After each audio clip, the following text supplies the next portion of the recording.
Hola, hola, ¿cómo están? Día sábado, cambiamos de mes, pero no hemos cambiado de carta. Vamos a seguir en la primera carta de Juan, capítulo 3, de los versículos 4 al 10. Así que antes de orar, me gustaría leer eso sí, como un paréntesis, un recordatorio, algo que leímos días atrás, también en primera de Juan, pero en el capítulo 1, versículos 8 y 9, que decía lo siguiente. Si decimos que no tenemos pecado, nos engañamos a nosotros mismos y la verdad no está en nosotros. Si confesamos nuestros pecados, Él es fiel y justo para perdonar nuestros pecados y limpiarnos de toda maldad. Les invito a que oremos y vamos a estar compartiendo, como ya dije, el capítulo 3 del 4 al 10. Señor, gracias te damos una vez más por esta bendición de poder juntarnos para poder compartir de tu palabra, Señor. Gracias porque tú nos bendices, gracias por tu Espíritu Santo, Señor, que también nos guía en nuestro camino.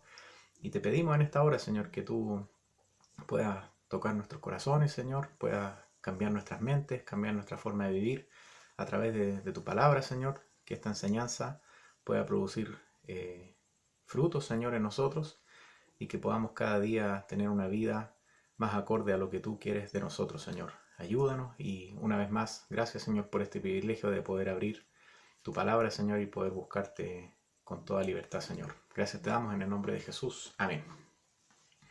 Bien, dice primera carta entonces de Juan, versículo 4, todo aquel que comete pecado infringe también la ley, pues el pecado es infracción de la ley. Y sabéis que Él apareció para quitar nuestros pecados y no hay pecado en Él. ¿De quién está hablando? De Cristo, ¿cierto? Dice después, y sabéis que Él apareció, versículo 6, todo aquel que permanece en Él no peca. Todo aquel que peca no le ha visto ni le ha conocido. Bueno, acá vamos a encontrar por qué quise leer recién el capítulo 1, siendo que estábamos en el 3. Porque si uno lee, no sé si usted ha hecho lo devocional el día anterior, pero si uno llegara solamente a esto, se encontraría con este versículo 7 que es como quizá un poco difícil al verlo solito, porque dice, el 6, porque dice que todo aquel que permanece en él no peca, mas todo aquel que peca no le ha visto ni le ha conocido. Consulta, ¿alguna vez en tu vida has pecado? ¿Alguna vez en estos últimos 24 horas has pecado?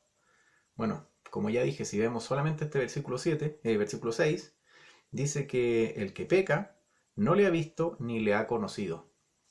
Entonces, bueno, como yo he pecado, quiere decir que no tengo una relación con Dios, que realmente no lo he conocido, porque lo que da a entender esto, mirándolo solito, es que si yo realmente recibí a Cristo, entonces nunca más volví a cometer un pecado.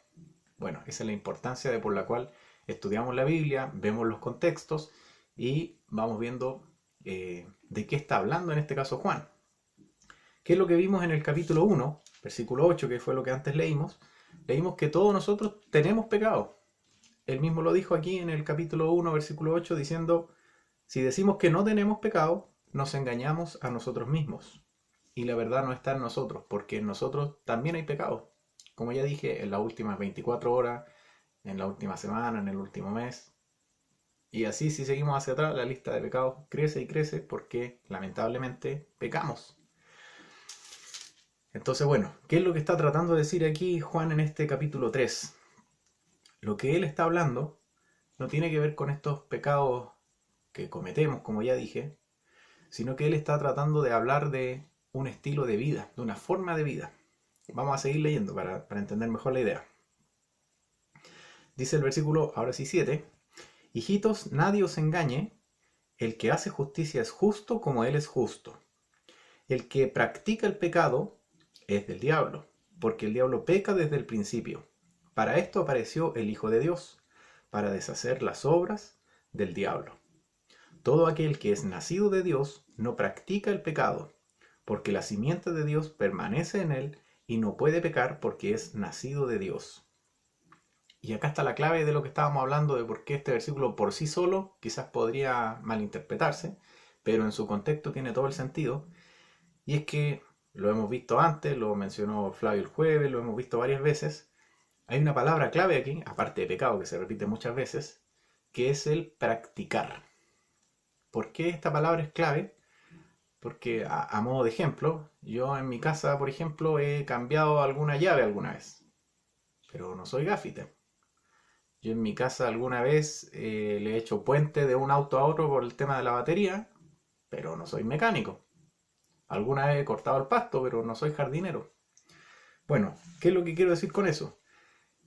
La clave, como dije, es la palabra practicar, y de lo que está hablando acá es de, como ya había dicho antes, un estilo de vida.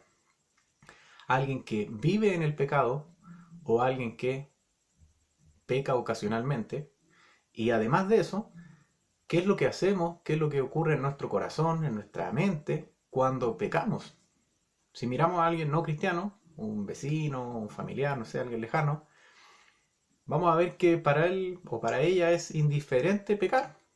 Quizás a esta persona no le importa, no le ve ni lo bueno ni lo malo, simplemente el ser humano es así y ya está, podría pensarlo.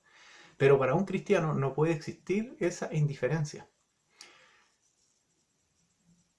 Me imagino que es lógico, ¿cierto? De entender, porque tenemos el Espíritu Santo que redarguye nuestro corazón y por lo tanto cuando pecamos no puede haber esa indiferencia, sino todo lo contrario.